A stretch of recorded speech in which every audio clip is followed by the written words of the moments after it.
We interrupt this program to bring you an important Wayfair message. Wayfair's got style tips for every home. This is Styles McKenzie helping you make those rooms sing. Today's style tip. When it comes to making a statement, treat bold patterns like neutrals. Go wild, like an untamed animal print area rug under a rustic farmhouse table from Wayfair.com. Arr, fierce. This has been your Wayfair style tip to keep those interiors superior. Wayfair, every style, every home. We interrupt this program to bring you an important Wayfair message. Wayfair's got style tips for every home. This is Nicole Byer, helping you make those rooms flyer. Today's style tip, when it comes to making a statement, treat bold patterns like neutrals. Go wild! Like an untamed animal print area rug under a rustic farmhouse table from Wayfair.com. Ooh, fierce! This has been your Wayfair style tip to keep those interiors superior. Wayfair, every style, every home. Welcome to the Deep Dive. Great to be here. We're diving into a stack of your sources today, all centered on, well, the really volatile situation happening in Los Angeles. As of today, June 13th, 2025. Yeah, it's a lot to unpack. Definitely. We've got news reports from KTLA, CBS, CNN, AP, Daily Wire, NPR, NBC, The Guardian, MSNBC, the LA Times, plus court documents, a real mix. A broad spectrum of sources, which is good for getting different angles. Our mission here, break down these complex events, look at who's involved, the legal fights, the history. They really distill it down, Yeah. right? Help you understand the core issues, what's really going on. Exactly, the essential insights. So let's start at the beginning. Where did this spark? Okay, your sources point pretty clearly to Friday, June 6th. Right. That's when federal immigration enforcement, specifically IC operations, really intensified across LA, but also places like Paramount, Compton. And this was a DHS initiative. Yes, part of a stepped-up effort by the Department of Homeland Security. The result was, well, hundreds of detentions reported. Now, DHS said they were targeting individuals with criminal records. They did state that, but advocacy groups immediately pushed back. How so? They argued the operations were overly broad, very disruptive to the communities involved, not just targeted arrests. And that pushback became visible pretty quickly. Almost immediately, you saw protests starting to gather outside federal buildings, detention centers, especially downtown LA. Were these big protests right away? The sources say they were largely peaceful at first, Yeah. but they grew fast in size and intensity. Okay, so peaceful beginnings, but growing fast. Then the weekend hits, June 7th and 8th. And this is where things seem to really escalate. Absolutely. That's the turning point, according to multiple reports. The protests spread out from downtown. To Paramount and Compton, like you mentioned. Exactly. And critically, some demonstrations turned violent. What kind of violence are we talking about? We see reports of objects being thrown at police, rocks, bottles, even Molotov cocktails mentioned in some sources. Wow. And property damage, too. I saw mentions of vehicles. Yeah, that's in there. Including, interestingly, Waymo autonomous cars being set on fire. Huh, specific. And some businesses faced vandalism, looting. But, and this is a really important point your sources make consistently, Yes. the scale is different from 1992, the Rodney King riots. This wasn't that level of citywide destruction, despite the violence. That's a crucial distinction. Still, it got intense enough for curfews. Yes, local authorities imposed curfews in parts of LA. And the LAPD chief, Jim McDonnell, he had some strong words. He did. He described officers being attacked with commercial-grade fireworks, also hurled concrete blocks. He sounded genuinely dismayed. He made a distinction, didn't he, between the protesters and... Right. He talked about managing mobs of people who turned violent, separating that, from the initial immigration enforcement issue itself. And arrests followed. Many arrests, yeah. Yeah. Lots for failure to disperse because of the curfews, but some for more serious charges, too. There was one high-profile arrest mentioned. David Fuerte, yeah. President of SCU California, the big union. ICE alleged he interfered with their agents. Which SEIU denies. Strongly disputes it, yes. Yeah. That arrest really highlights how this broadened out, drawing in different groups and becoming sort of a flashpoint. Okay, so you've got this backdrop. Growing protests, some violence, local police feeling stretched, curfews. A very tense situation on the ground. And this leads directly to the federal response. Saturday, June 7th, President Trump issues a memorandum. Ordering the deployment of the National Guard to Los Angeles. And Defense Secretary Pete Hegseth confirmed this. He did. Talked about federalizing maybe 2,000, possibly up to 4,000 Guard troops. But that wasn't all. No. Then came something even more, well, dramatic. the deployment of active duty U.S. Marines.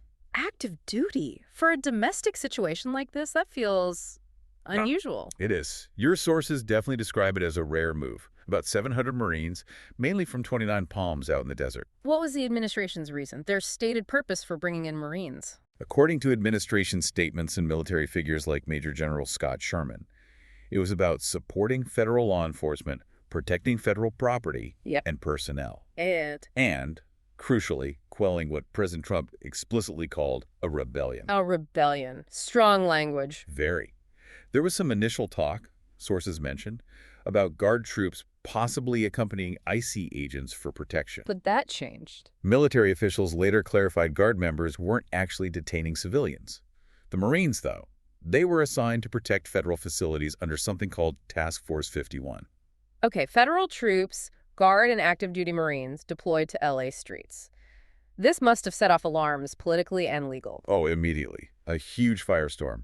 Governor Gavin Newsom, L.A. Mayor Karen Bass, they strongly condemned it. And Newsom didn't just condemn it, he took action. He filed a lawsuit, straight away. What was the core of his argument? That the president unlawfully bypassed him, federalizing the state's National Guard without the governor's permission. The 10th Amendment, he argued states' rights and overstepping presidential authority under Title 10, the law governing the military. And a key part of this was the rebellion claim, right? Exactly. Newsom argued, and Mayor Bass echoed this, that while there was violence, it just wasn't an insurrection or rebellion as needed to invoke the Insurrection Act of 1807. That's the legal basis the administration seemed to be using. That appears to be the justification. Newsom also argued the military presence would actually escalate things, make it worse. And President Trump, how did he respond to this pushback? Very forcefully. Through platforms like Truth Social, he doubled down. Still using terms like rebellion. Repeatedly. Rebellion, lawless violence. He thanked the Guard, claimed L.A. would be burning without him. And he took aim at Newsom and Bass directly. Calling them incompetent and very slow. Sources also report him saying something like, the standard for deploying Marines domestically is, quote, what I say it is. Implying very broad executive power. That's certainly the interpretation. And FBI Director Kash Patel reportedly backed the administration's stance, framing it as necessary to protect federal officers. So, a major clash of powers. Federal versus state. Executive versus, well, legal constraints. And it moved to the courts very quickly. Amazingly fast.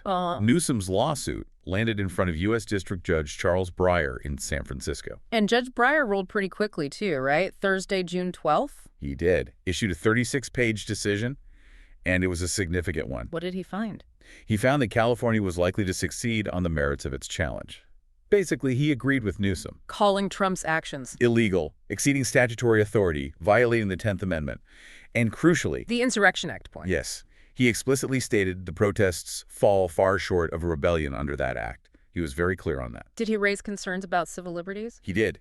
The ruling noted the court was troubled by the idea that protesting against the federal government could justify military deployment, saying it implicated First Amendment rights. So, based on all that, what did he order?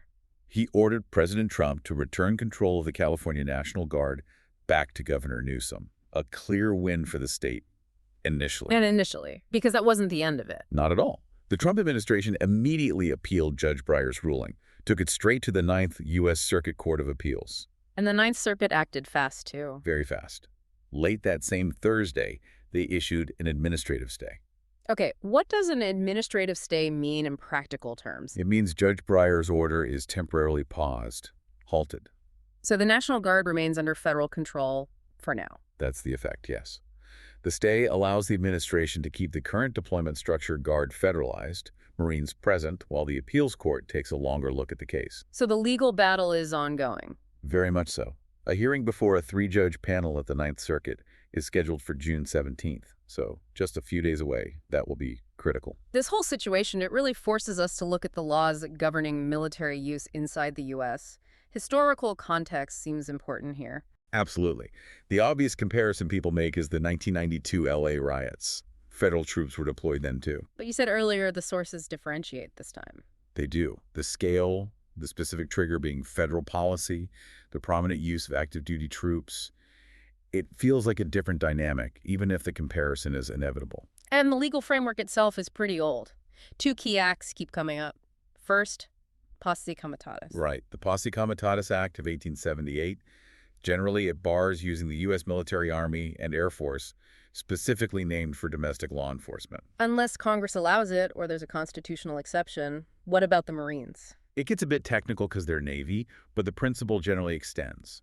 The military isn't supposed to police U.S. citizens on U.S. soil. But then there's the exception, the Insurrection Act. From 1807, that's the big one here. It does allow the president to deploy troops domestically to suppress insurrection or domestic violence if state authorities can't or won't handle it. And that's the core legal fight, whether LA 2025 meets that 1807 definition. Precisely. Did the situation rise to insurrection or rebellion? Judge Breyer initially said no. The administration argues yes. The Ninth Circuit will weigh in next. The use of Marines likely hinges on the Insurrection Act overriding Posse Comitatus in this specific circumstance, assuming the act applies. So pulling it all together, where does that leave things right now, today, June 13th? It leaves Los Angeles in a very tense, uncertain state. Protests are still happening. Yes, sources indicate protests continue. The National Guard and the Marines are still visibly present. And the legal fight is front and center. Absolutely. Everything feels like it's hanging on that upcoming Ninth Circuit hearing. It really feels like a major test, federal versus state power. Presidential authority limits. Balancing order and civil liberties. Especially around contentious issues like immigration. It touches on so many fundamental pressure points. That June 17th hearing feels incredibly important then. It's pivotal for the immediate situation in LA, certainly, and potentially for setting precedents about how these laws are interpreted going forward. Okay, so we've taken this deep dive through your sources. From the initial ICE raids, the protests escalating, the really controversial federal military deployment. Through the governor's lawsuit, Judge Breyer's initial ruling against the feds, and then the appeals court pausing that order, keeping troops in place. It's a fast-moving story hitting right at the core of federalism, executive power, civil rights, and just what counts as domestic unrest today. And it leaves you with a really profound question, doesn't it? Which is? As technology changes, as protests evolve, how do these legal frameworks, laws written in the 1800s like the Insurrection Act, how should they apply to modern disturbances? Yeah, how do you interpret and apply them fairly and effectively today? That's definitely something to think about. It's exactly what the courts are wrestling with right now. Well, thank you for letting us take this deep dive into your sources with you today.